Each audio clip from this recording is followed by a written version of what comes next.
Hi friends. బాగా ఆకలిగా ఉన్నప్పుడు, ఇంట్లో కూరలేమీ లేనప్పుడు ఇలా చాలా సింపుల్‌గా, టేస్టీగా మసాలా రైస్‌ని చేసుకొని తినేయండి. చాలా టేస్టీగా ఉంటుంది.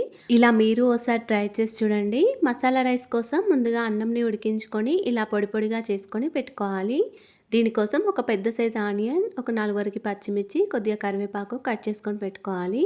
తర్వాత స్టవ్ ఆన్ చేసుకొని ఒక కడాయిలో ఒక టేబుల్ స్పూన్ వరకు ఆయిల్ వేసుకొని ఆయిల్ వేడైన తర్వాత ఒక టీ స్పూన్ వరకు జీలకర్ర ఆవాలు, ఒక 2 టీ స్పూన్ వరకు పల్లీలు, ఒక టీ స్పూన్ వరకు శనగపప్పు, ఒక టీ స్పూన్ వరకు మినపప్పు వేసుకొని ఫ్రై చేసుకోవాలి. తర్వాత కట్ చేసుకొని పెట్టుకున్న పచ్చిమిర్చి, ఉల్లిపాయ ముక్కలన్నీ కూడా వేసుకొని చక్కగా ఫ్రై చేసుకోవాలి.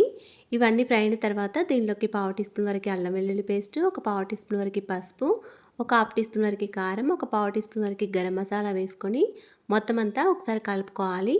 ఇలా పోపంతా చక్కగా ఫ్రై అయిన తర్వాత మనం పొడి పొడిగా చేసుకొని పెట్టుకున్న అన్నంని వేసుకొని రుచికి సరిపడా సాల్ట్ని కూడా వేసుకొని మొత్తం అంతా ఒకసారి కలుపుకోవాలి.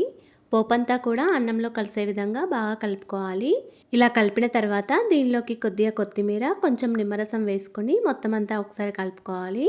స్టవ్ని మీడియం ఫ్లేమ్లో పెట్టుకొని ఒక 2 మినిట్స్ వరకు ఇలా రైస్ని ఫ్రై చేసుకోండి. అంతేనండి, ఎంతో టేస్టీగా సింపుల్గా చేసుకునే మసాలా రైస్ రెడీ అయిపోయింది. మీరు కూడా ఇలా ఒకసారి ట్రై చేసి చూడండి. వీడియో నచ్చితే లైక్ అండ్ ఫాలో చేయడం మర్చిపోకండి. Thanks for watching.